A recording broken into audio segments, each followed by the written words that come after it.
G'day everyone, welcome back. We've got a heat wave going on at the moment, which is knocking me about a bit. And you, Trixie and Tickles.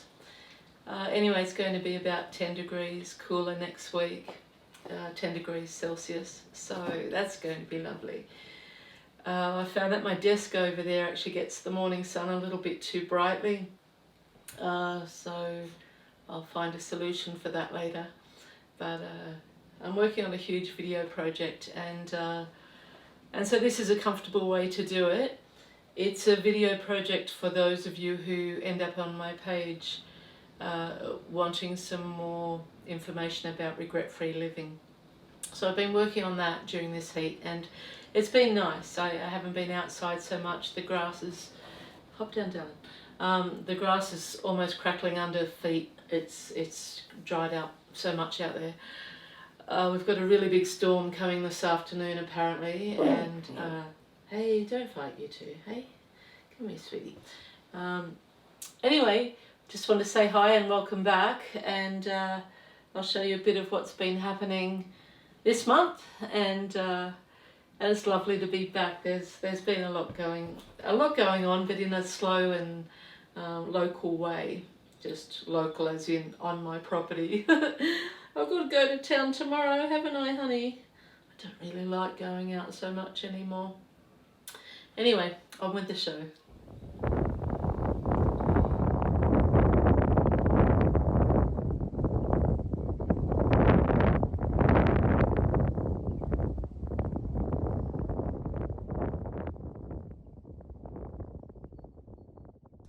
The storm came and cooled everything down. I love the build-up of them, especially that calm change, which often brings stillness just before the tempest. I also love being in an open enough location that I can see the sheets of rain falling in the distance. Even better when that rain lands on our place.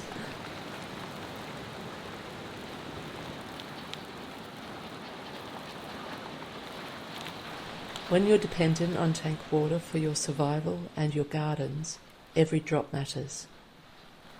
The house and office are cosy, and I feel safe in them through the storms.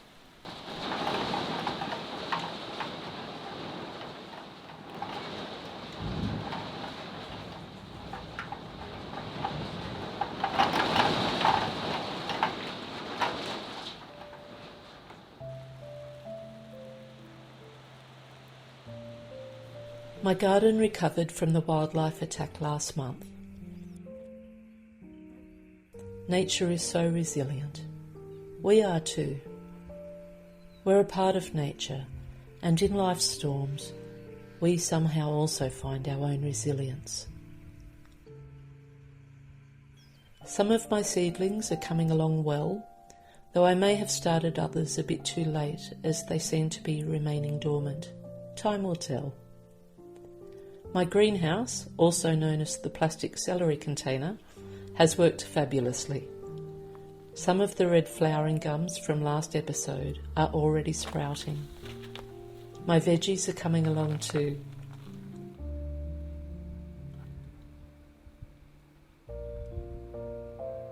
I find all this both nurturing and exciting.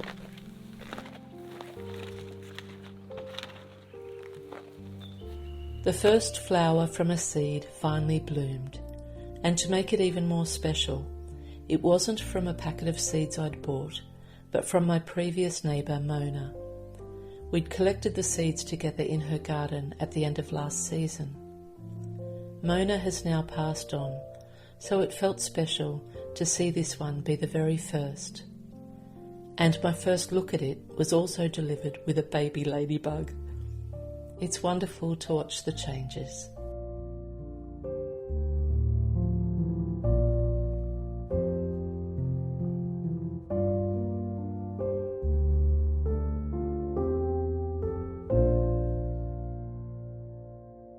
Even though many flowers in my own garden have not arrived yet, though many do seem close now, the wildflowers in the paddock have been spectacular.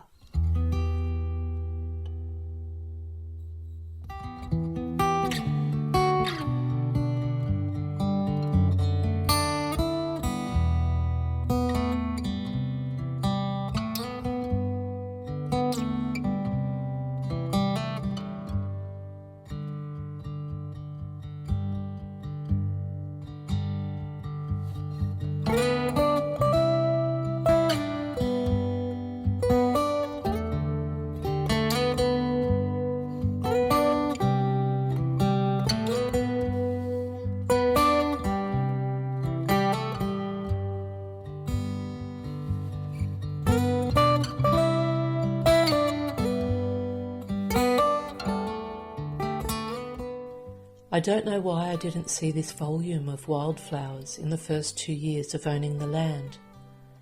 It may have been that the neighbours' cows had already eaten it down. Either way, I've loved the colours and the season. As soon as one flower has finished its time, another has begun.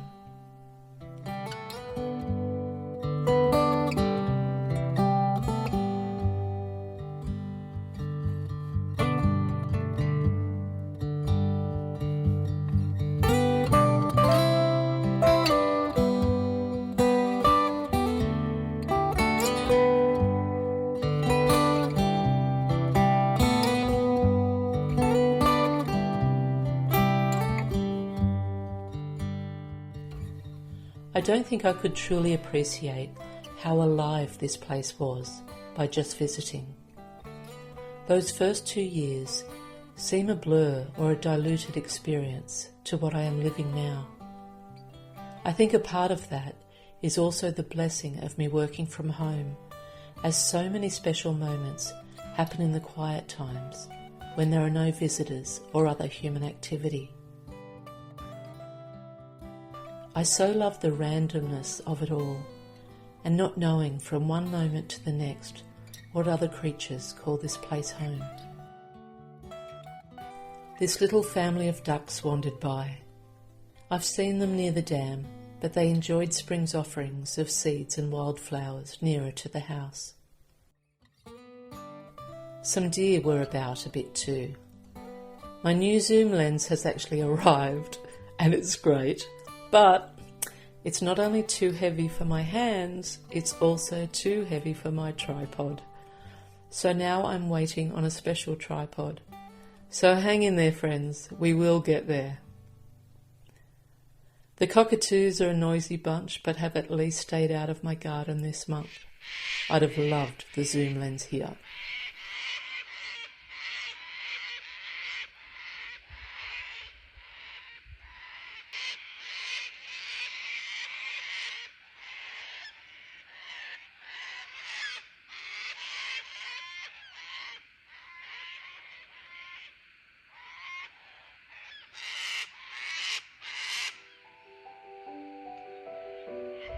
A sweet little echidna also came so nearby that there was no need at all for a long lens.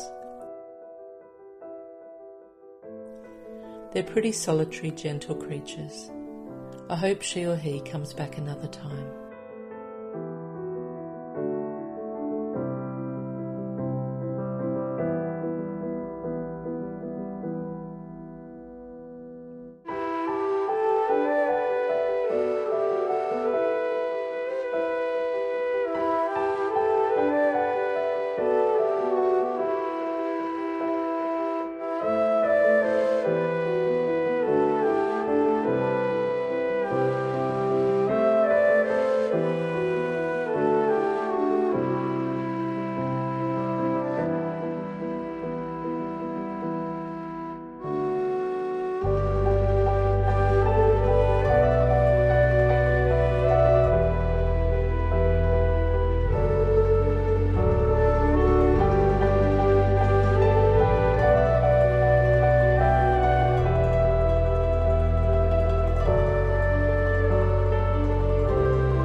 Most of the burning off from the rural fire service is finished, with only one more day remaining. It's fabulous to discover the actual shapes of some of the rocks which were previously inaccessible due to invasive and non-native blackberry bushes.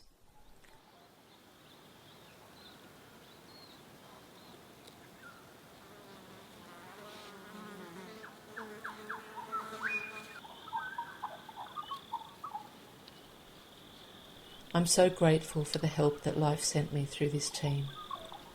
They've turned out to be a fabulous crew of people who, in some ways, have been guardian angels for me.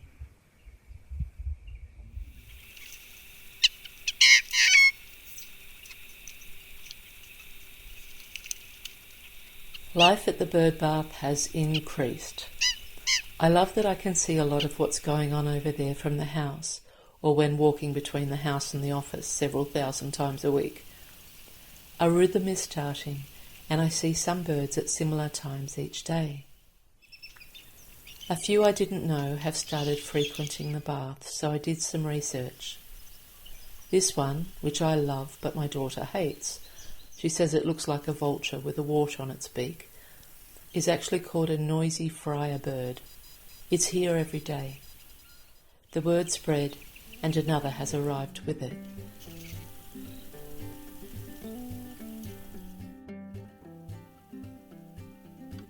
This little one is a yellow-faced honey-eater and is also a regular now.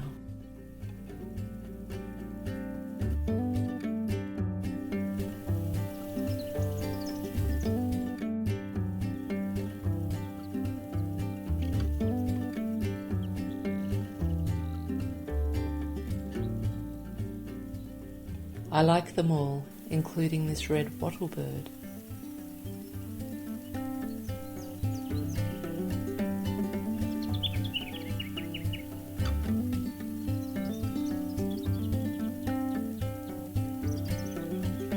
Some different ones even drink together. I've created a routine around keeping it clean and welcoming, as it certainly seems to have become a social centre. Wait until I show you the magpies in a moment. I find enjoyment in the routine each morning as I wander over. My hip operation has been delayed another 6 months, so it's definitely a stroll, not a rush, but I'm okay with that. At least I get to wake up in this peaceful place. I often think of women with similar physical challenges who are trying to not only get by with those, but are also trying to keep their children fed and alive in a war zone. It breaks my heart often, but keeps things in perspective for my own challenges. My lawn gets mowed by a great young bloke who has now added a trail to the bird bath. It keeps it clear to spot snakes if they're about, or any tripping hazards.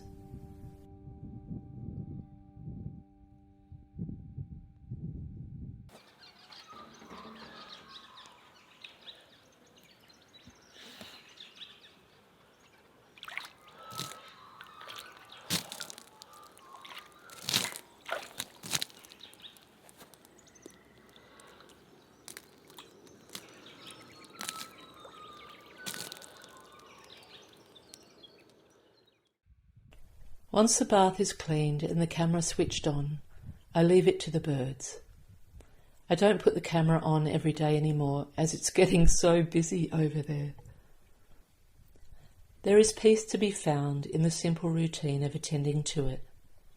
Towards the end of the day, I check it again and switch the camera off if it's been on, though some days I just tend to the bird bath. When I see the joy the space is creating, it brings me joy too. And there are certainly happy times unfolding with this magpie family especially.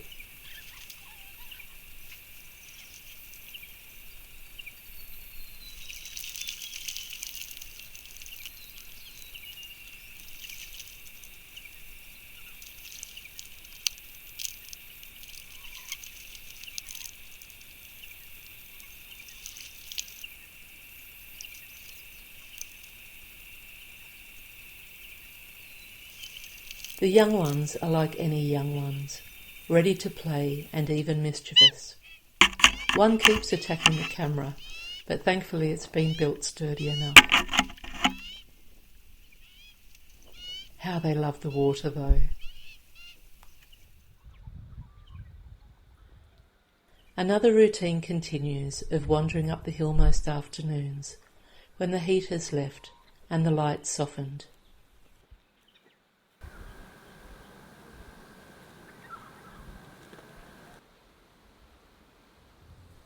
Sometimes both dogs join me. Sometimes Trixie returns to my daughter if she's not with us. Tickles is always by my side, no matter what. He's my little shadow.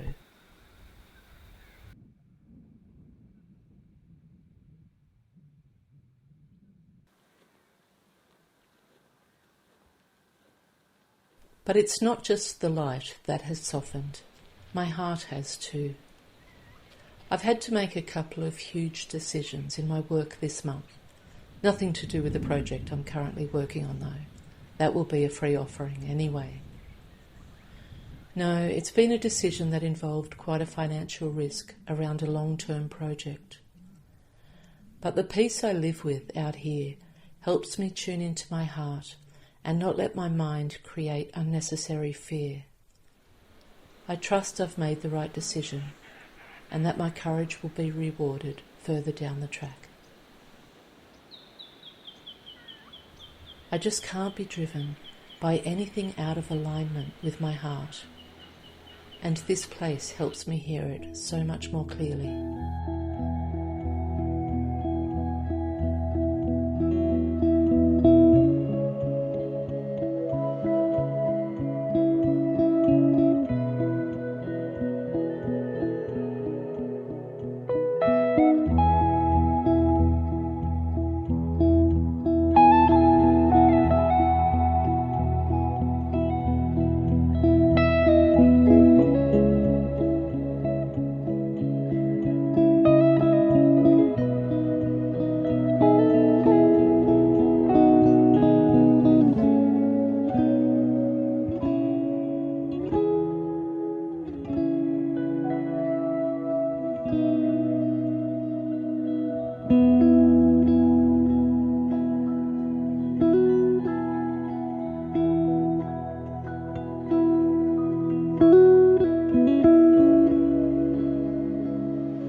The wildflowers are fading, and the dandelions have become wishes on the hillside.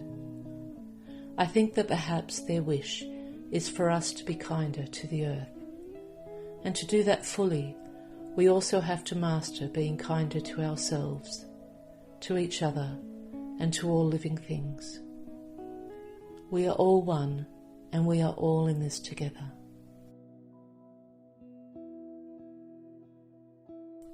Nature has so much to teach us. We really just need to keep showing up with courage and an open, loving heart.